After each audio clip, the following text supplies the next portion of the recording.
नमस्कार दोस्तों, मैं अंकुर उपाध्याय स्वागत करता हूं आप सभी का एक बार फिर से अपनी नई वीडियो में। दोस्तों, भारतीय बाजार बड़ी प्रॉब्लम में दिख रहा है आज। लेकिन अगर आपको लग रहा है यार भारत का बाजार बहुत खराब है, बहुत ज्यादा प्रॉब्लम है, शेयर बाजार छोड़कर भाग जाने का मन कर रहा है, आज के सेल ऑफ से डर लग रहा है, तो मैं आपसे कहूंगा कि आप बहुत ही ज्यादा अच्छी मार्केट में बैठे हुए हो। जी हाँ, सोचो अगर आप अमेरिका के बाजार में बैठे होते तो क्या हाल होता।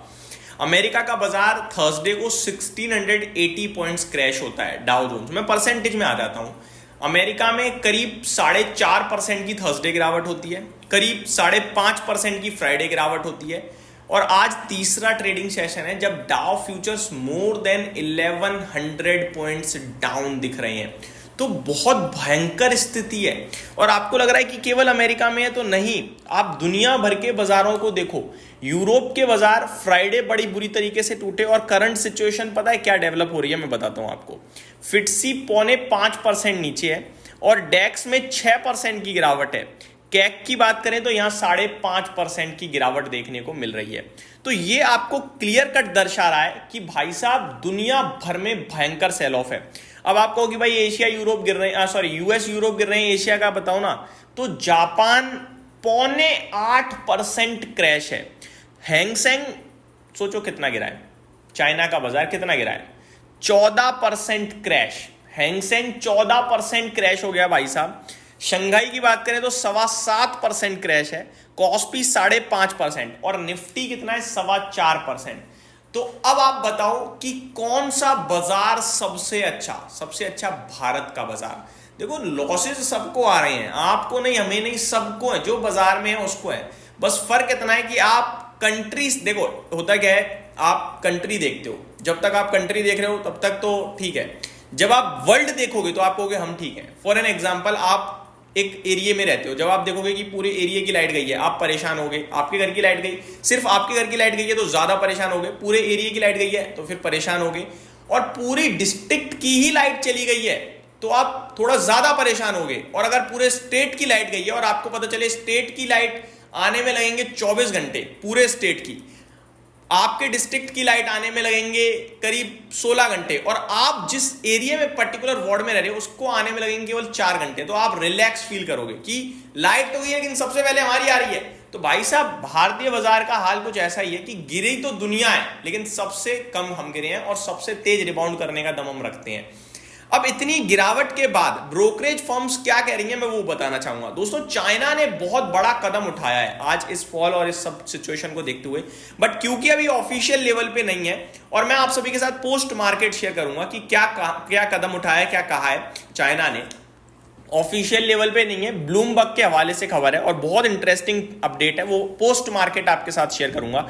लेकिन ब्रोकरेज फर्म क्या कह रही है इस सिचुएशन के बाद भारत के बाजार को लेकर, वो शेयर करता हूं।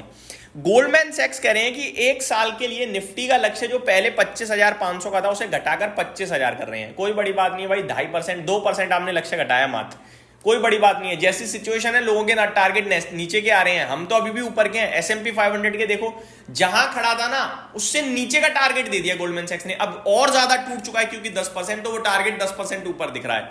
ठीक है, आगे ग्रोथ स्लोडाउन से इनडायरेक्ट असर का अनुमान है, डायरेक्ट नहीं है, इनडायरेक्ट है, या इधर उधर से होकर थोड़ी बहुत परेशानी आ जाएगी। ठीक है, तो स्लो डाउन हो सकती है ग्रोथ दुनिया भर में और उसका इनडायरेक्ट इंपैक्ट भारतीय बाजार पे आ सकता है।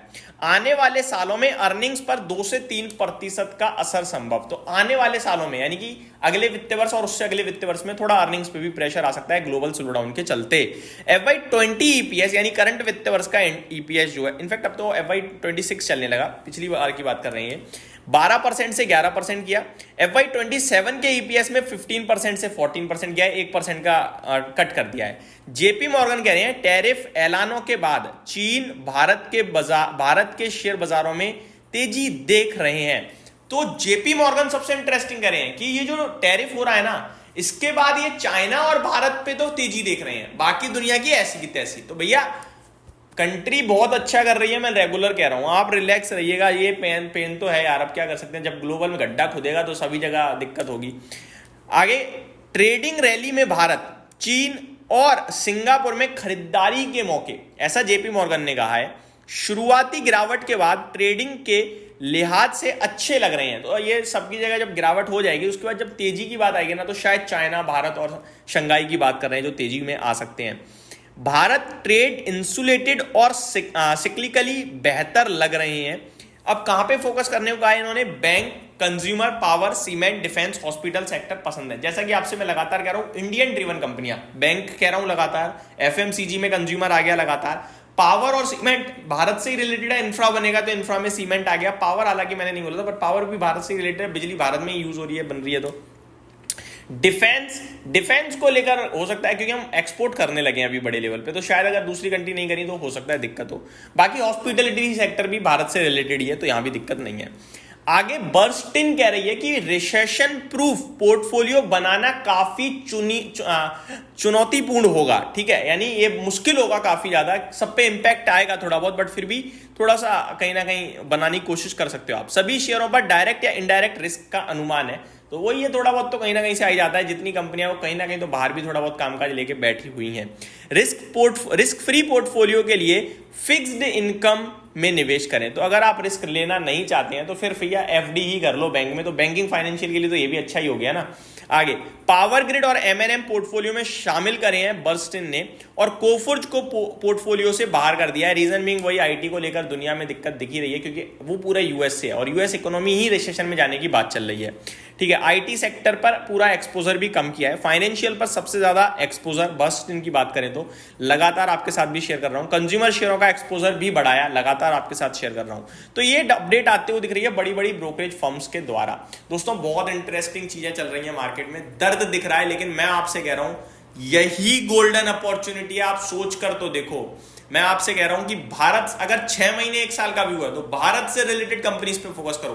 3-5 साल का व्यू है तो ऐसी जगह फोकस करो जो कंपनियां बेहतर हैं और टूटी हैं, चाहे वो ग्लोबली क्यों ना काम करती हो, बट उनमें 3 महीने में और अपॉर्चुनिटीज आ सकती हैं, तो थोड़ा वेट करने में ज्यादा बेटर होगा। यही समाप्त करता हूं इस वीडियो को। Thank you so much for watching this video. Have a great day guys.